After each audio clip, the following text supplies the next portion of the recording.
கிறிஸ்துவுக்குள் பிரியமானவர்களே, ஆண்டவராகிய இயேசு கிறிஸ்துவின் நாமத்தில் அன்பின் நல்வாழ்த்துக்களை தெரிவித்துக் கொள்கிறோம். எல்லாரும் சந்தோஷமா இருப்பீங்கன்னு சொல்லி நான் கர்த்தருக்குள்ள விசுவாசிக்கிறேன். ஆண்டவர் என்னை ஆசீர்வதிக்கிறேன்னு சொன்னாரு, ஆனா இன்னும் என்னை ஆசீர்வதிச்ச மாதிரி தெரியல அப்படின்னு சொல்லி சில பேர் இன்னைக்கு கேள்வியோட இருக்கிறீங்க. என்னைக்குதான் ஆண்டவர் என்னை ஆசீர்வதிப்பார்?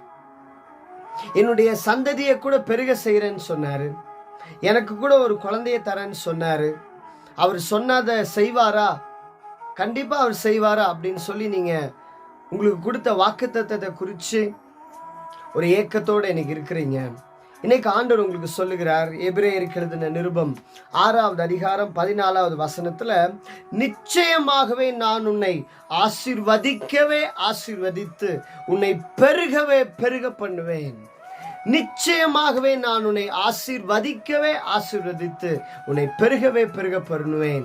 ஆம், எனக்கு அருமையான தேவனுடைய பிள்ளைகளே, இந்த அருமையான ஆபிரகாம் என்கிற ஒரு அருமையான தேவ மனிதரை பற்றி நீங்க எல்லாருமே அறிந்திருப்பீங்க. பழைய ஏற்பாட்டு பரிசுத்தவான்களிலே மிகவும் விசுவாசத்தின் தகப்பன் என்று அழைக்கப்பட்டவர் நம்முடைய அருமையான ஆபிரகாம்.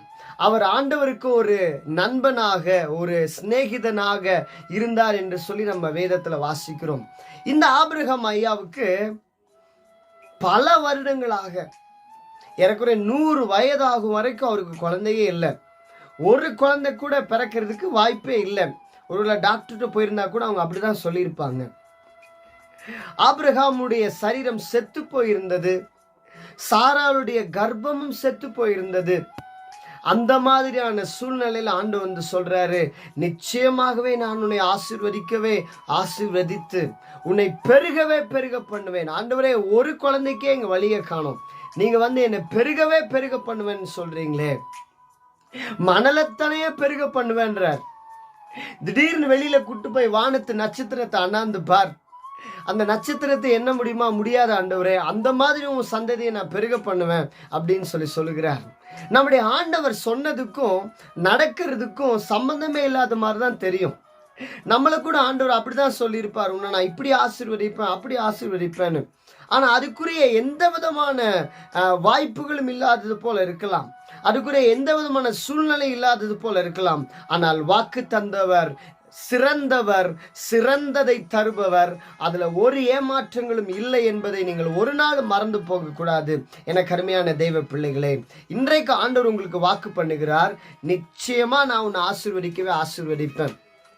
அருமையான பெற்றோர்கள் தங்களுடைய பிள்ளைகளை பார்த்து சொல்லுவாங்க, நிச்சயமா இந்த சைக்கிளை நான் உனக்கு வாங்கி தருவேன், நிச்சயமா இந்த பொருளை நான் உனக்கு வாங்கி தருவேன், நான் உன்னை மறக்க மாட்டேன் அப்படின்னு சொல்றாங்கல்ல.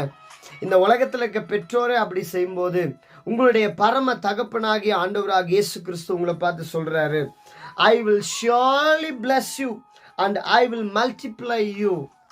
நம்மை பெருக செய்ய வேண்டும் என்பதே ஆண்டவருடைய விருப்பமாயிருக்கிறது. நமக்குள்ள ஒரு ஆசீர்வாதத்தை கொடுத்திருந்தாலும் அதை அப்படியே வைப்பதில் அவர் விருப்பமாயிருக்கிற தேவன் அல்ல. அது பெருக வேண்டும், நமக்குள்ளாக அது பெருக வேண்டும், நமக்குள்ள இருக்கிற கிருபைகள் பெருக வேண்டும், நமக்குள்ள இருக்கிற வரங்கள் பெருக வேண்டும், நமக்குள்ள இருக்கிற அபிஷேகம் பெருக வேண்டும், நமக்குள்ள இருக்கிற வல்லமை பெருக வேண்டும், நமக்குள்ள இருக்கிற ஆசீர்வாதங்கள் பெருக வேண்டும் சொல்லி அவர் விருப்பம் உள்ளவராயிருக்கிறார்.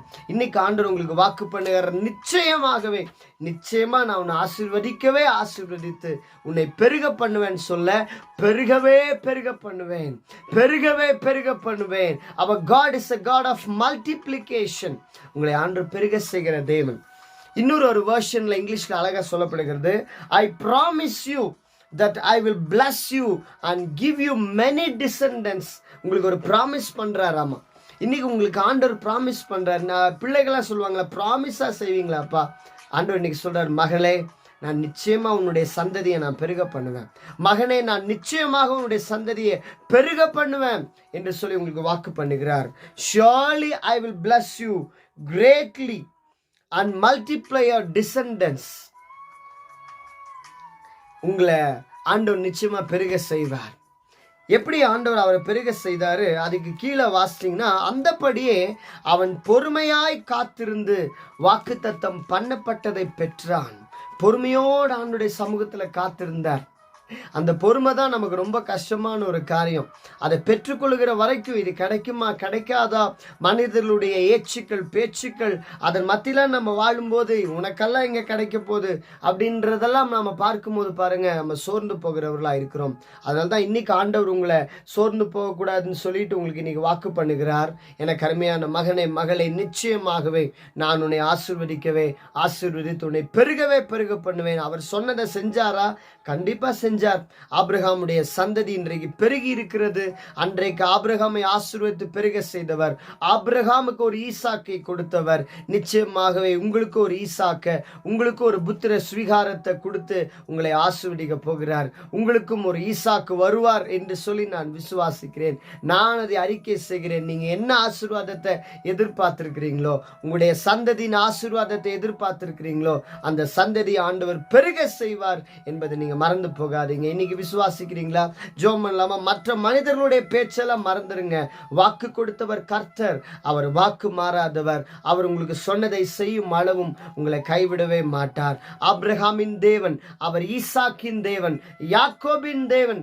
பாருங்க, ஆபிரகாமுக்கு சொன்னதை அப்படியே செய்தார். ஆபிரகாமுக்கு ஈசாக்க கொடுத்தார், ஈசாக்குக்கு யாக்கோபை கொடுத்தார், யாக்கோபுக்கு 12 கோத்திரங்களை கொடுத்தார். அந்த 12 கோத்திரங்களும் இன்றைக்கு பெருகி இருக்கிறது. அதே ஆண்டவர் உங்களுடைய சந்ததியும் பெருக செய்ய அவர் போதுமானவராக இருக்கிறார். இன்றைக்கு அவர் உங்களுடைய தேவனாக இருக்கிறார். நீங்க ஜெபிக்கணும், ஆண்டவரே நீர் ஆபிரகாமின் தேவன், என்னுடைய தேவன், என்னை நீர் ஆசீர்வதியும் சொல்லும்போது நிச்சயமாய் செய்வார். பரிசுத்தமுள்ள நல்ல ஆண்டவரே, இன்றைக்கு யார் யார் இந்த நிகழ்ச்சியை பார்க்கிறாங்களோ, என்னுடைய சந்ததி பெருகுமா, எனக்கு கொடுத்திருக்கிற நன்மைகள் பெருகுமா என்று ஏக்கத்தோடு பார்க்கிறவர்களுக்கு ஆண்டவர் சொல்லுகிறீங்க, மகனே மகளே, நிச்சயமாகவே நான் உன்னை ஆசீர்வதிக்கவே ஆசீர்வதித்து உன்னை பெருகவே பெருக பண்ணுவேன். இன்றைக்கு ஒரு பெருக்கத்தின் நாள், இவருடைய ஆசீர்வாதங்கள் பெருகுகிற ஒரு நாள், இவருடைய பிசினஸ் பெருகுகிற ஒரு நாள். அதுக்காக ஸ்தோத்திரம். நீர் பெருக பண்ண போகிறீர், அதுக்காக ஸ்தோத்திரம். இயேசுவின் நாமத்தில் ஆசீர்வதிக்கிறோம் நல்ல பிதாவே. ஆமென், ஆமென், ஆமென். ஆண்டவர் உங்களை பெருக செய்ய போகிறார். அற்புதங்களை எதிர்பாருங்கள். God bless you. Have a blessed day. Amen.